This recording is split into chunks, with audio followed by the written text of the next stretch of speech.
The Centurion Project. Written by the 8th Day of Night. The Crystal Empire Interlude. Section 1, Part 3.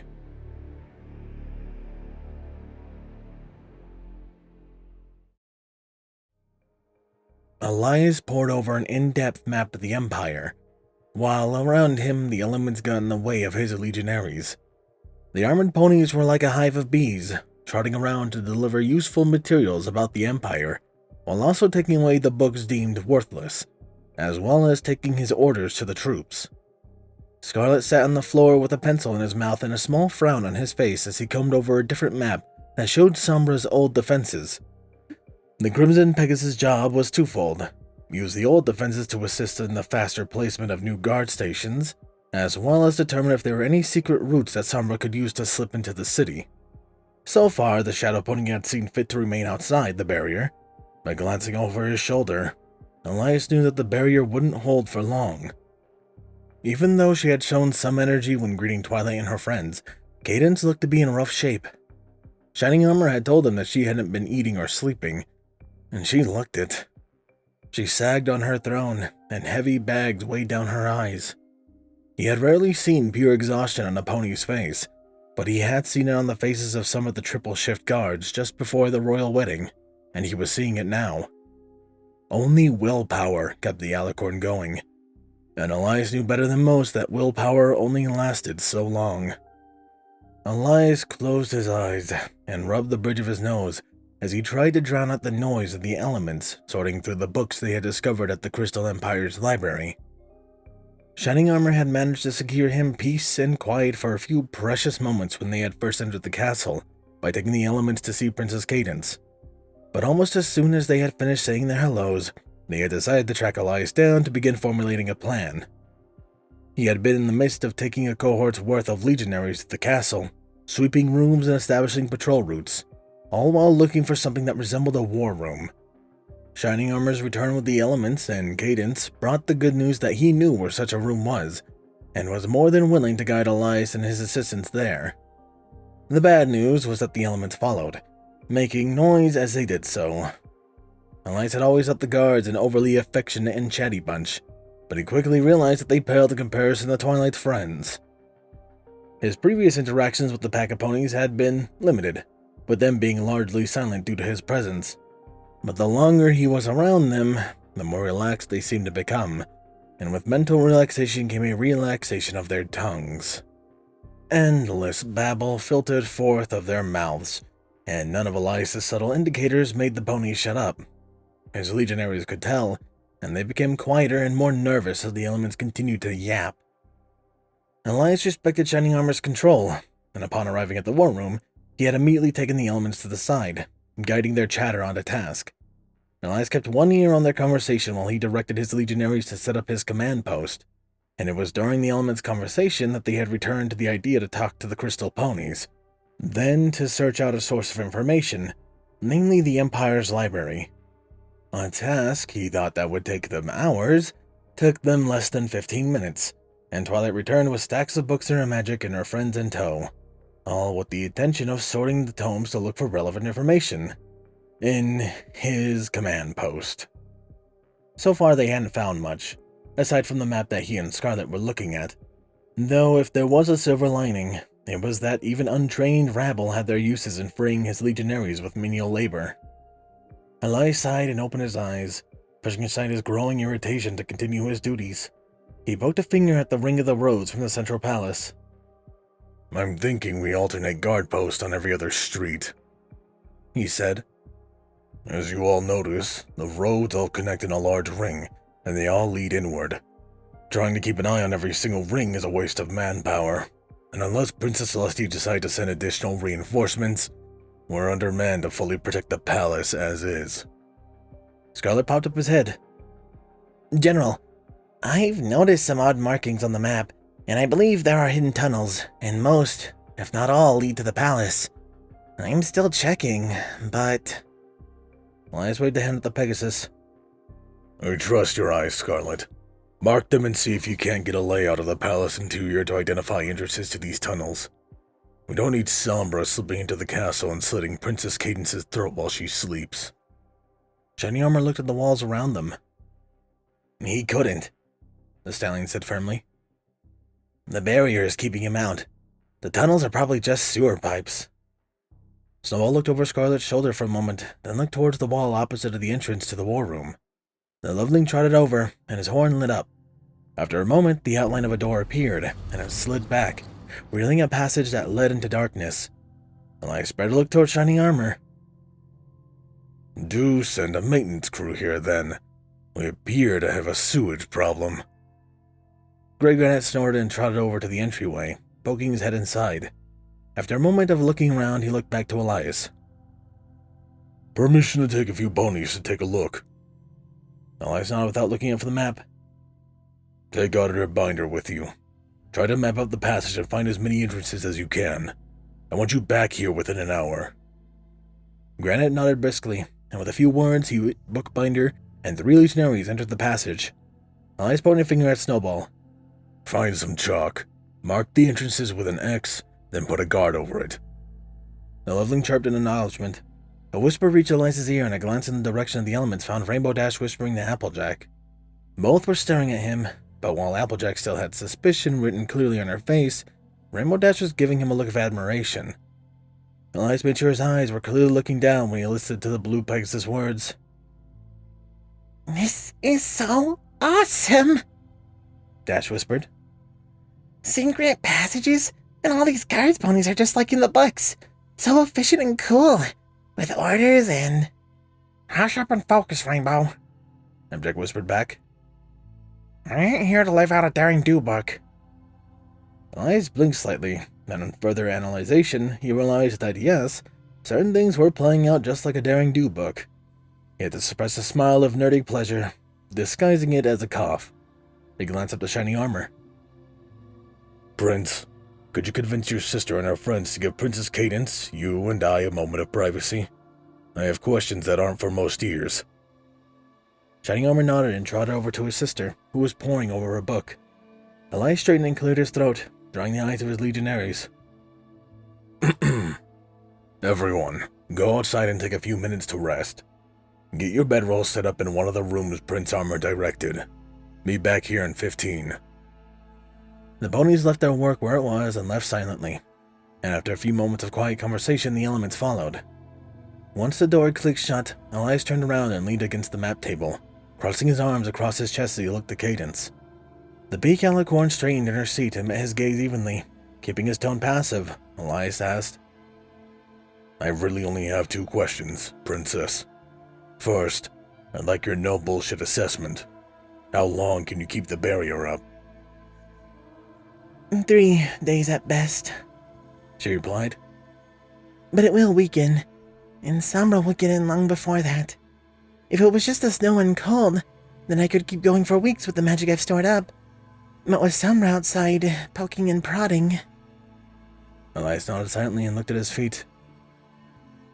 I suppose this brings me to my second question. How does this affect the Saddle Arabian March? I thought you needed the power of 3 alicorns to make this portal of yours.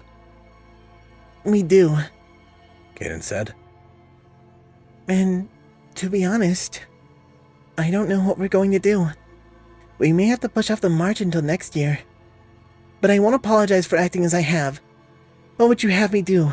Abandon the crystal ponies to Sombra? Elias snorted, not looking up. Tone down the Celestia in your speech, Princess. I'm not some kind of heartless monster. Luna's heart says differently, Cadence said. Luna's heart is none of your business. Elias replied calmly, fixing the alicorn with a glare. Nor is mine, so butt out. Cadence's nostrils flared in anger. You don't get to tell the Princess of Love whose love is her business. I can, and I will. Elias snapped.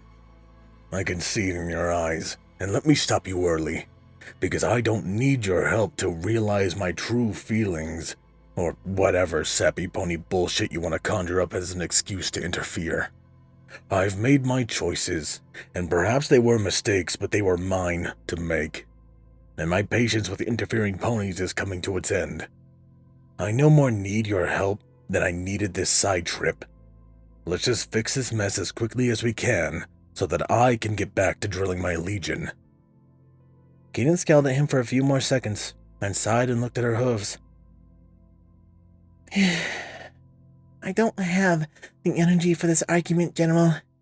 If nothing else, I trust your ability to arrange your forces in the Empire's defense. I am going to try and rest somewhere quiet until Twilight comes up with a way to protect the Empire without my barrier. Good night. The pink alicorn rose and walked from the room slowly. Shining Armor followed her to the door, and paused and looked back to Elias with an even expression. I don't really know what you two are talking about, but I do know that asking for help isn't a sign of weakness, General. Those interfering ponies may just have your best interest at heart, and are only trying to help you. Elias turned around and stared down the map again. I would rather they focused on getting through the next year alive. Then they can worry about my well-being. Survival is all. Or at least it should be. General? Elias blinked at the sudden change in Shining Armor's voice, and he looked up to find Night Flash staring at him with an openly concerned look on his face. A glance around him found the room beginning to fill with ponies once more, and though some gave him odd looks, they went about resuming their work quietly. Elias looked back to Night Flash, who seemed on the verge of throwing aside his helmet to pounce on him. Elias straightened and ran his hand down his face. It's been 15 minutes, he asked. Yes, General, Night Flash replied. Are you alright? Did you need something to eat, maybe? Elias exhaled loudly and shook his head, letting his hands drop. I'm fine. I'll eat when everyone else does. Have our quarters been set up? Yes, General. Almost everyone has moved in and awaiting orders. I've also set up the guard post within the palace, and have a few ponies on standby for secret tunnel detail. Good, Elias said with a tired nod. Then let's figure out where we're putting the external guard posts. After that, we'll have dinner and take as much sleep as we can before Twilight Sparkle and her friends conjure up a solution to Sombra. Night Flash bowed his head. Of course, General. The Pegasus moved away and began quietly giving out Elias's orders. Every so often he would glance toward the human, and though Elias wanted to reprimand the pony, he said nothing.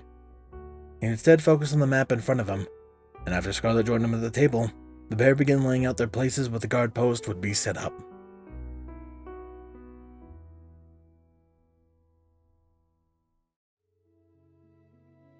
Night Flash watched Red intently as the human lay down slowly.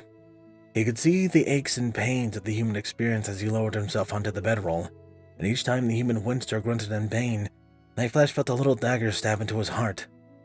That was his human. His wonderful, strong, brave human, and he was suffering. Night Flash wanted to know why. He wanted to drag Red to every doctor in Equestria and beyond. He wanted to find a spell that fixed Red's every ailment and scar. If there was so much as a bruise on his human's pale skin, he wanted it gone, just so Red could experience precious moments without pain. It was something Night Flash had started noticing more and more as Red's mental state waxed and waned. He could understand the justifications behind each of the human's actions. He could even understand his human purposefully driving every pony away. But his body... something was wrong. Night Flash could feel it. He had no medical knowledge whatsoever, but he knew that Red was sick. The small aches and pains, the almost foolhardy charges into the jaws of death, they were all symptoms of a greater issue. But what was that greater issue? Bookbinder settled down next to him, and the green unicorn took less than a second to see where Night Flash was fixated. She sighed and kissed his cheek. He makes it hard to stay, doesn't he? Night Flash shook his head. No, he whispered. I always want to stay near Red. I'll do anything for him. He felt a minor twinge of jealousy as Snowball trotted over and flopped down on Red. The human playfully shoved the loveling, offering up a reprimand Flash could tell he didn't really mean. Snowball smiled the scolding away and nuzzled in, hugging Red's chest tightly.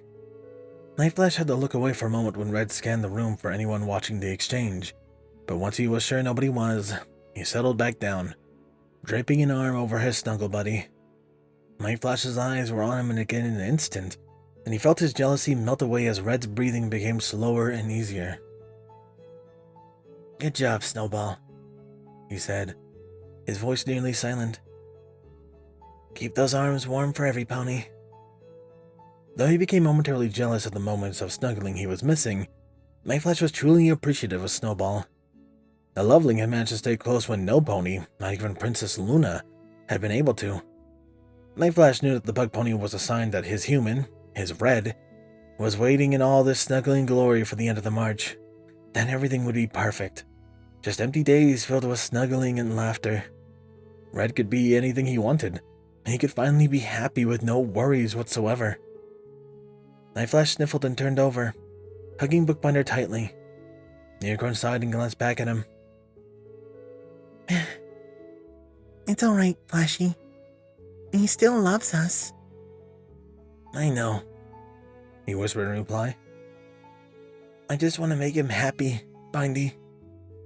I wish we could just run away from everything and just make his life better. He shouldn't be responsible for all of this. He isn't an equestrian. Why should he have to solve Equestria's problem? It isn't fair." His wife sighed and rolled over to face him, nuzzling his chest fluff.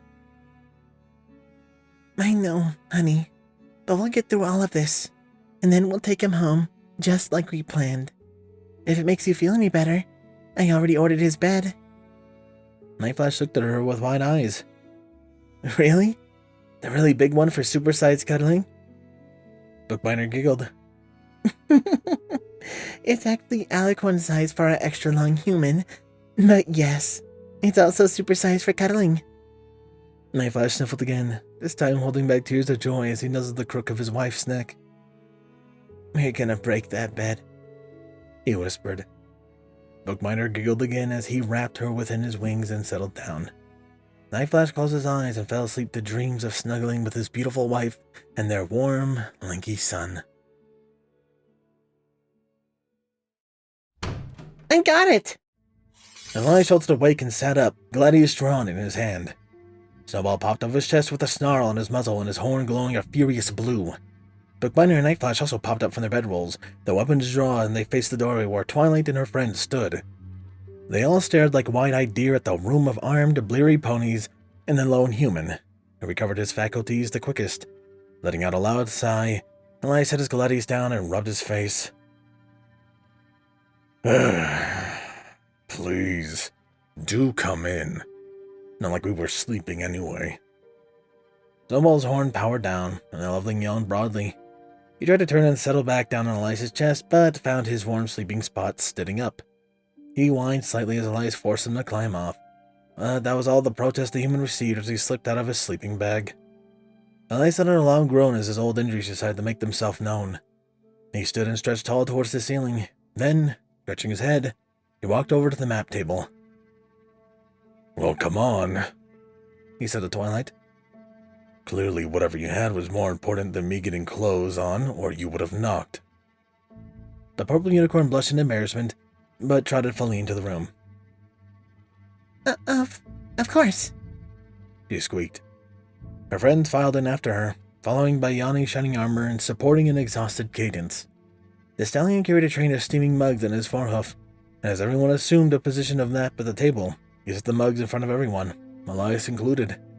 He screwed a small box off to the tray as well, and Shining Armor rubbed his eyes as he asked, "Who wants some coffee, and who wants tea?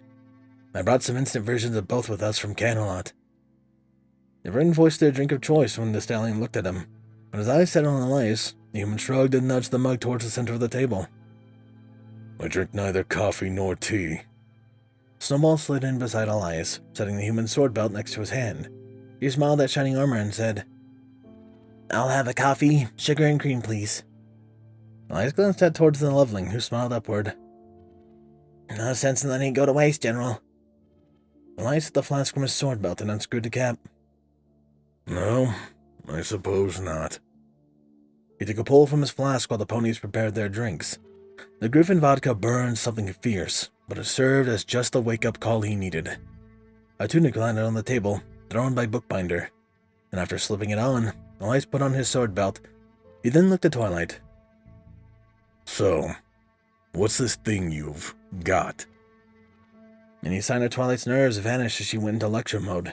Clearing her throat, she placed a large red-covered tome on the table, then placed a hoof on its cover.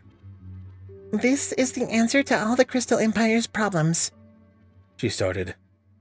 It's a nearly complete guide to the Empire's history before Sombra took control. And reading through it, I figured out that we need to host something called a Crystal Fair. And I've even made myself an expert on the subject. I have read through the book twice already. Then start telling us what needs to be done, Elias said. We already lost a day looking for this book, and we are running against the clock. Twilight deflated slightly. Sorry. I just love history of it all, and... She armor laid a hoof on her withers. Twilight, I love you to death, and on any other day I'd be listening to everything you found. But General Bright is right. Just get to the point. Cadence's shield won't last forever, and we don't want to be here if it falls. Twilight swallowed audibly and nodded. Right. Basically, the Crystal Fair serves to draw out the love and joy from the Crystal Ponies, and in the festival, they use their overflowing emotional magic to power something called a Crystal Heart. It was this that empowered a protection spell over the whole Empire, and broadcast the harmony of the Empire across all of Equestria. She spread a packet out of notes across the table. I've already talked with every pony, and we can already decide what parts of the fair we can recreate in the traditional manner, so that we can inspire the Crystal Ponies to charge a Crystal Heart rarity will make.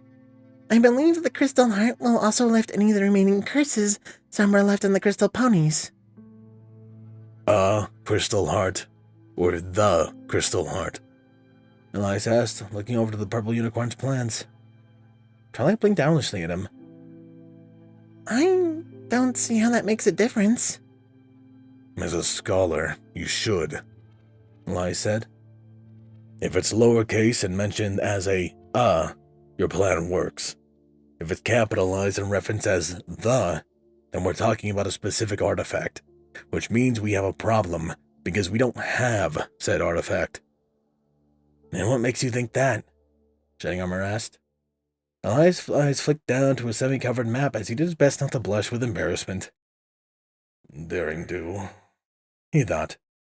Luckily, he was saved from answering by Twilight flipping open the book to a bookmarked page, and groaning before slamming her head on the table. No, he's right, She mumbled. The book says, the Crystal Heart. We're looking for a specific artifact. So that's it? Rainbow Dash asked. Just like that, we have no plan? Scarlet tapped Elias's leg, then offered the human a sheet of paper. Elias took it and skimmed through the Pegasus writing. He smiled and gave Scarlet a nod. Good work, strategist. While Scarlet beamed at the rare praise, Elias passed the sheet to Shining Armor before catching the eyes at the table. No, the plan works. It just needs adjustments. Twilight perked up slightly as he spoke, her ears flickering as she listened intently. Act on your Crystal Fair plan as you've laid out, Elias started. But while you do that, a team of my legionaries will be sweeping the castle. I'm willing to bet the Crystal Heart disappeared around the time Sombra took power, and if he's responsible, it's here somewhere. He laid out the preliminary map that Bookbinder had drawn up. With this many secret passages, it has to be here.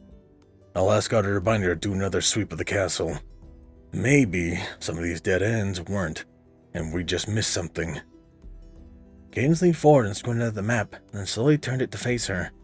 After a moment of scanning it, she said, None of these passages lead to the throne room, and for what I know about Sombra, he was an egomaniac. There has to be something near the throne. He would have liked how obvious it was. Then we'll start there with our search. Bookbinder said as she strapped on her saddlebags. The unicorn was already geared up, as was Night Flash, and with each flash of her horn, Bookbinder sent out orders calling the legionaries to their stations. Twilight cleared her throat, drawing Elias's gaze. Respectfully, General, I think I will go with Bookbinder. This is my test for Princess Celestia, and I need to be the one to complete it. She waved a hoof. Besides, I have the best knowledge about dark magic in case we need to counter traps, and I don't really have a job for the Crystal Fair outside of organization. Elias glanced back to Bookbinder, who shrugged at him. I have no issues with Miss Sparkle tagging along, General. With her brother's reputation and the power of her magic, we had actually thought she would join up with the Lunar Guard to balance things out.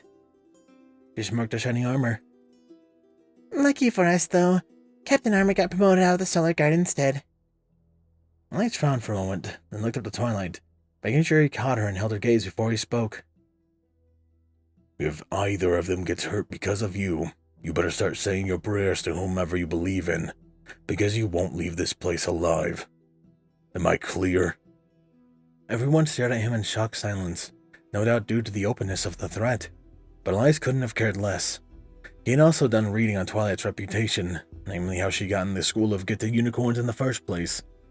He wasn't about to have Bookbinder and Night Flash end up as potted plants, accident or not. After a few moments of dead silence, Twilight nodded slowly, with a bit of steel entering her eyes. I always do my best to make sure every pony is safe at the end of the day, General. And I would never willingly throw someone else to the wolves to win. Hope you never have to, Lash replied. But that wasn't an answer. Am I clear, Miss Sparkle? She nodded. Yes. On the condition that by the end of the day, when the Empire is safe, you'll apologize. Frankly, I'm a bit offended about how you've been treating my friends and I since we got off the train. I understand you might think differently than we do, being a guard pony and all, but we contribute too. We're not worthless like you seem to think. I snorted. I don't think you're worthless, Miss Sparkle. I think you're dangerous to me and mine. Arrogant, reckless. You're not doing the math in your head. You're not counting the bodies that need to be stacked to win. But I am. And I still haven't gotten my answer. I won't put the lives of my ponies on the line until I do. Am I clear?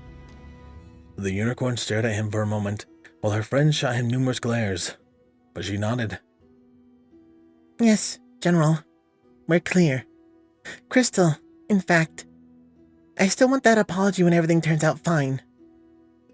If we somehow get through this with nobody else getting hurt, I said pointedly, then I'll personally fund a 3-night drinking fest for the entire Empire. He nodded towards the door. Now get busy. Time is wasting away. He looked to Shining Armor and Cadence. While they're busy preparing the fair and finding the Crystal Heart, we need to figure out a plan to engage Sombra.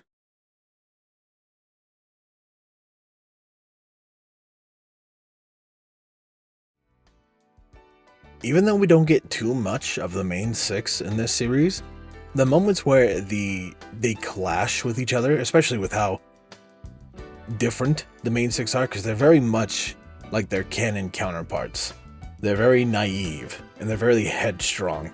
And to see that clash with Elias is, well, it's like a bull running into a brick wall. It really doesn't matter too much, but it's some of my favorite dialogue, especially between the two. So, he's hoping there's some more. Can't wait to do the next part of this chapter. What else I can't wait to do is to thank my wonderful Patreons. Thank you, my Tier 1, Pony Pony Entertainment, Macario, Lord HiE, Jason, Hyperlink, Chase the Master, Balance Kindness, Redeemer of Dark, Lost Nebula, Night in Game, Sword Brother Mordred, Dreamless Portal, Steve, and a brand new one, Shadow Angel. Thank you for your support. My Tier 2s, Captain Blue Shadow, K-Agnes, The Animated Ghost, DJ Max 2000, Elemental Wolf, H1 Wolf King, Potato 20, Mr. Crazy Deacon, Solar Comet, 212 Trooper, Volio Cod, G-Man 121 Garza, Mackenzie McCollez, Nocturne, Papa Lennon, Cloud Zaza, Soul Eclipse, Sword Brother Mordred, Artie Bryant, Rihanna, Dragonwolf, Steel Spark, Styx, and Nobody. A large thank you to my previous Tiny Tiers, Dark Guardian, Danish Dash, Maverick, and User 1842. And a big thank you to my current ones, Abyss Eclipse, and Silent Titan. I appreciate you guys' support so freaking much, and it means a ton to me. That aside, however, this has been Firehearth. Have a wonderful day.